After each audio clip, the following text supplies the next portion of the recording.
Welcome back to another episode of the Casey Campbell Podcast. Casey Campbell with you, of course. Pleased to be joined by the one, the only, Nathan Solomon of the Podium Finish, the managing editor of the Podium Finish. The reason why Nathan's on here is because NASCAR is heading to Watkins Glen, which is not too far away from where Nathan lives. Welcome back to the show. It's been a while since you've been on here, but are you ready for the Glen? Yeah, thank you. Thanks for having me back. As always, good to be on. Glad to be back, and yeah, I am looking forward to the Glen. It's my hometown track, so that's always a little bit exciting.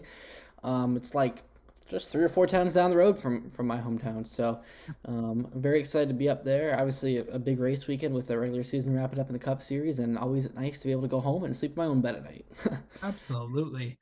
Okay, so some of the things that let's go over just really some of the things that you're really looking forward to this coming weekend. Obviously, with all the storylines heading in from Indianapolis. I know the trucks are not racing this week. We'll cover that in a later episode. But Xfinity and Cup are. I know that we'll start. Obviously, ARCA is also racing that weekend. It's by the way, it is the famous weekend of ARCA. They're going to start off at Watkins Glen. Of course, the West Series will be on Saturday at Evergreen, and then of course ARCA will be on Sunday. They will be at the Springfield Mile, so the Springfield Dirt. So that will be fun.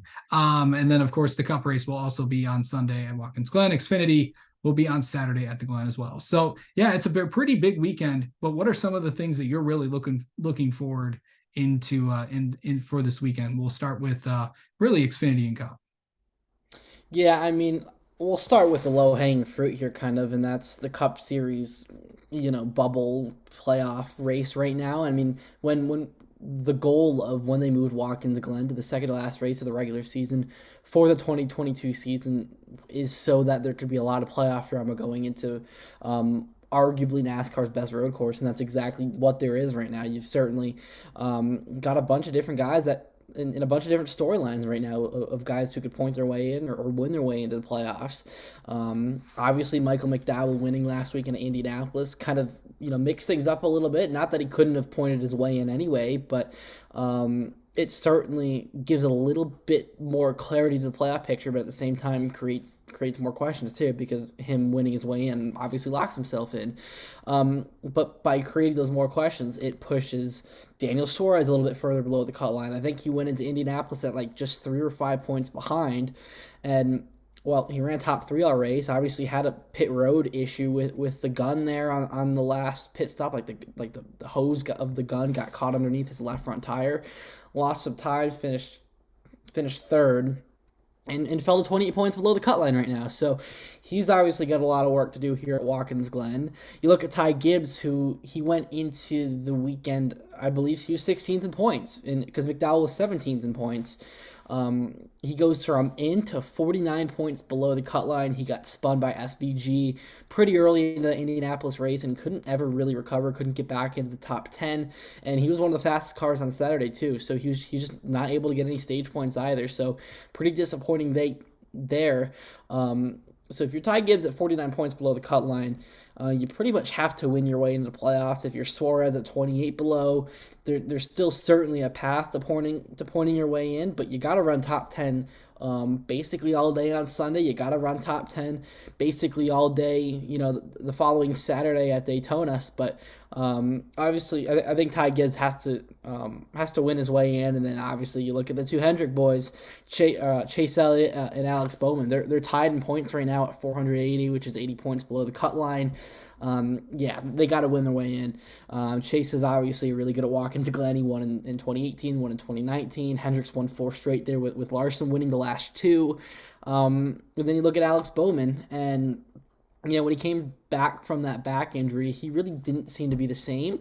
These last 3 or so weeks, he's really put together some pretty good runs. Maybe it hasn't always gotten the finishes, like got spun out late at Pocono, I think he was running third or fifth or something at that point when he got spun out by Denny Hamlin. Really good run at Indianapolis, finished in top 5.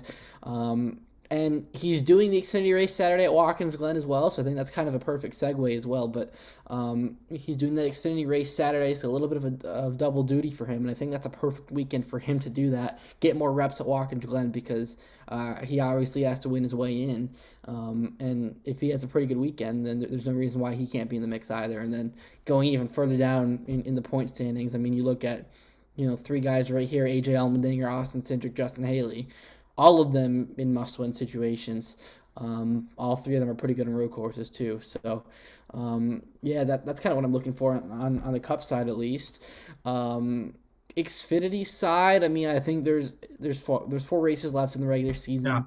There's still it's still a pretty open game right now. But I mean, a couple drivers that I'm at least looking at. I mean, Parker Kligerman. I mean, he's been below the cut line. He's been pretty much drawing blood with Riley Herbst and Sheldon Creed over these last couple of weeks. Like he just really hasn't made a dent into it. They've been pretty much at the same deficit. So Parker Kligerman, obviously a great road course racer. Yeah, I look at him as a guy that has to have a really good run on Saturday. And then I also look at a Kaz Grala. That Sam Hunt car has been pretty solid for most of the year, but there's not a lot of places where they're going to go and have race winning speed. Well, I think that Watkins Glen on Saturday, that is a place where they're going to have race winning speed. They've obviously been really good on road courses all year. Kaz is a great road course racer, ran top 5 there last year with Big Machine Racing. So if I'm looking at guys, I mean, I'm looking at Riley Herbst and Sheldon Creed because they're the two guys above the playoff cut line right now. And Sheldon's a pretty good road course racer, but I'm also looking at two guys underneath it, and Parker Kligerman and Kaz Grala. Kaz is going to have to win his way in. Parker, he can still point his way in. And Brandon Jones is also going to have to win his way in as well because he's down there too.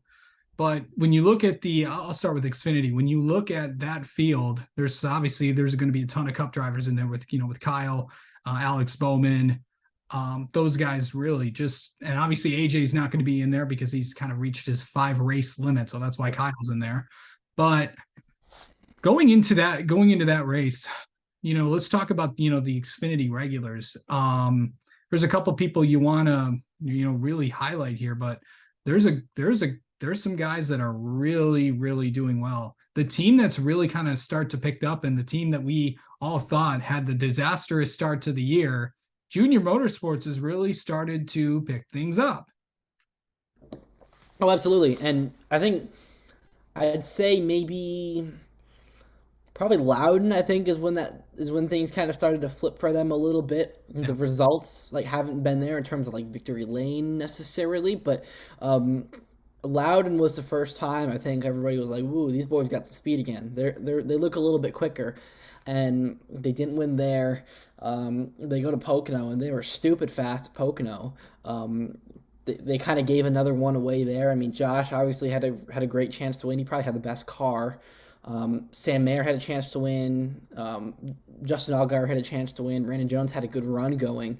All 4 of those cars were in the mix. They didn't get it. Didn't get done there. But then obviously, Sam Mayer goes out. He wins Road America. That's win number 2 of the year for Junior Motorsports. And Sam's certainly a guy I'm watching this weekend because his last 2 road course races, finished first at Road America, finished second last week in Indianapolis. So he's figured out something on the road courses right now for sure. And you mentioned Brandon Jones, right? He's below the cut line. He's in a must-win situation. I know road courses are not his forte, right? He'll be the first one to tell you that he is not a road course racer. So if you're Brandon Jones, you kind of just got to manage the gap, right? Obviously with no cautions now between stage breaks, things will stay green, but just cautions tend to happen more in the Xfinity races. So we'll definitely see some restarts. If you're Brandon Jones, you just got to find a way to get some stage points and walk out of Watkins Glen with a decent day, right? I mean, he had a chance to win Daytona in the spring. I mean, you look at the last 3 races of the regular season as opportunities for him to win. You look at Daytona, you look at Darlington, you look at Kansas, and I think those are all pretty good tracks for him. So when you're at Watkins Glen, if you're Brandon Jones, just try to manage the gap. Try to get stage points. I mean, I don't think you're going to see varying enough strategies where maybe he'll have an opportunity to win a stage, but if that's, if we get some wild pit strategy for some whatever reason on Saturday, I mean, I think he'll take the playoff point if it's available. So he's got to manage the gap. when you're looking on the other hand, more guys like Parker Kligerman and even though he needs to really points race at the same time, but you Right. look at guys more like Parker Kligerman and Kaz Grala and even somebody like a Brett Moffitt that's gonna really their priority is to go out and get a win, and they view Watkins Glen as more of an opportunity to get a win versus one of the traditional ovals for somebody like Brandon Jones. Absolutely. So coming into, really in this Xfinity race, obviously you mentioned Mayer. Um, and it's not just those two road courses. The last few weeks for this team have been, second at Pocono, Road America, he goes out and wins, gets a top 5 at Michigan, has not done well at Michigan in the past, and he'll tell you that. And then, of course, finishing runner up at the Indy Road Course. This one team is really kind of starting to pick up there. Obviously, Sam was on here not too long ago, and really, this is a good time for, and comes from a road racing background. So is this really and this is going to be a real chance for him if this one team wants to make a chance to take a run for the championship, because there's a couple tracks that are coming up that are really good, and I know he's got Bristol circled on that calendar. That of course starts the playoffs. I know he and his crew chief Marty Lindley of course won there before.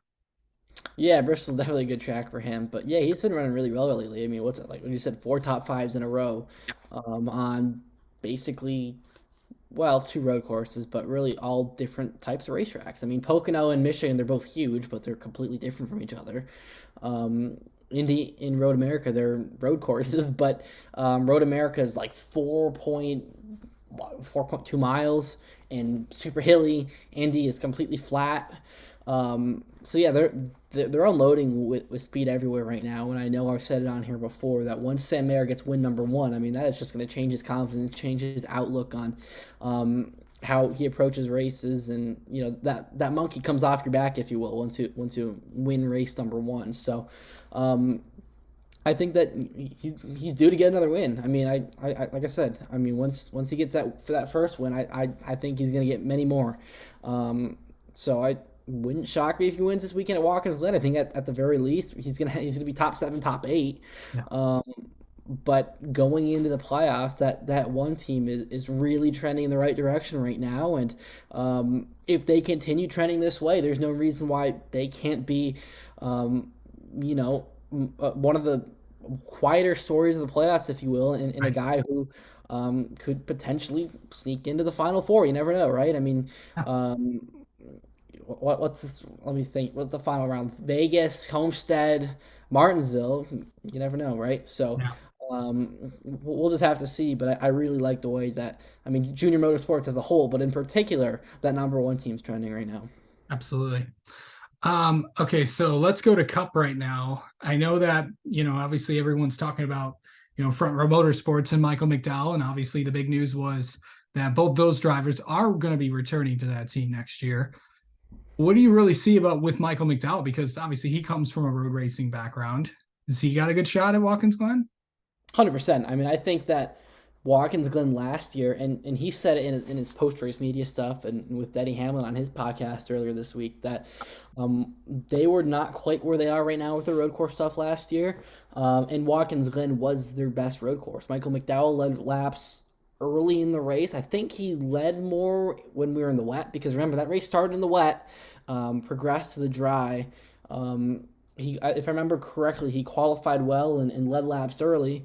And then we go into like stage 2, and Todd Gilliland's leading laps too. So both front row cars led laps at Watkins Glen last year. Both guys are really good. But then I think Todd blew up the transaxle or something, or dropped a cylinder and didn't finish the race. But I expect front row both cars to be really quick this weekend. I mean, McDowell is one of the best road course racers in the field, has one of the best road racing cars in the field, because just about every road course they've been really good. I mean, I think they missed it a little bit at Chicago, but obviously they are by far the best car at Indianapolis. They dominated that race. I think they were probably the second best car at Sonoma. They just kind of had an issue on pit road that they lost some time and weren't ever really able to get back to Martin Truex Jr. But if it was him and Martin, I think that he would have had something for Martin in the closing phases of that race. So yeah, no doubt. Do I expect Michael McDowell to win this weekend? No, but I certainly expect him to be in the top 10 and in the mix for a win for sure. But And really, it's not been just road courses that team's been running well at. They've been running well pretty much everywhere. I mean, they had a quick enough car at Richmond. They had the wrong strategy. Like Michael McDowell said, it was not Travis Peterson's best day on top of the box. They took a 10th place car and finished like 22nd with it. Michigan, they literally picked up damage lap one. Like he went down to the backstretch for like a big like in the draft and got nose damage, and that killed the rest of their day. So they've been quick just about everywhere. That's another sneaky team in the playoffs for me. I mean, obviously you got the Charlotte Roval in round two, but if they can find a way to get to round two, you got Talladega as a second race. I mean, he's a good super speedway racer, and then you get the Charlotte Roval, and he's a good road course racer. So if they can go into the playoffs with the momentum that they're on and run 3 clean races, then they should make it into the next round, and then anything can happen there. Okay. Now it's time to put the money where your mouth is. What are your race picks for this weekend? Yeah, so in the Xfinity Series, there's 4 Cup drivers in there. I'm not going to go with any of them. I'm going to go with John Hunter Nemechek. He's kind of had the hot hand right now in the Xfinity Series. Been a little inconsistent, but when he's on it, he basically wins. So we'll go John Hunter. I know kind of had some issues there at Indianapolis, did not run a clean race, but he's always in the mix. It's just a matter of finishing it. So I think he can finish one here at Watkins Glen and get it done on Saturday. And then on Sunday in the Cup race, we'll go Tyler Reddick. I mean, he's kind of been a story, but a non-story at the same time because, he won the first road course race of the year at COTA, but these last few months have been pretty torture for them. Like, I mean, they just had error after error after error, whether it be the driver or the pit crew or some sort of issue on pit road. They've had issues putting complete races together. Now, they did it at Indianapolis, and I think the way road courses are kind of set up now with, no stage breaks, generally shorter races in terms of distance. If I were to guess, I think Watkins Glen should either be a 2 or 3 stop race, so that's less time on pit road, less time for them to make mistakes on pit road. So generally speaking, they've put things together on road courses this year. At the very least, I expect Tyler Reddick to be up in the mix, but I think Tyler Reddick can win the race here on Sunday at Watkins Glen. And Toyotas in particular, they've just been. I mean, obviously McDowell won last week at Indianapolis, but Toyotas have been stupid good in road courses all year. Okay. Well, Nathan, thanks for coming on here. One more thing before we go. What's coming up on the podium finish this week? A lot, man. You're gonna have to tune in there because obviously we've got lots of media stuff going on Saturday in particular. So gonna have a lot of stories on there from me and my whole staff about everything going on with the playoff cut line, and Martin Truex Jr. He can clinch the regular season championship on Sunday as well. So lots of big point stories to monitor. Obviously, there's some big names that need a win to get in, so we'll have all that on the Cup side. And then also, some of the storylines that we've talked about on the Xfinity side. Definitely looking forward to bringing that to life as well. And who knows, maybe we'll come across some surprises, some Easter egg stories while we're out there, and we'll have some more fun stuff to come next week. Absolutely. All right, Nathan, thank you so much. Best of luck. Best of luck to you at Watkins Glen. Thanks, Case. Appreciate it.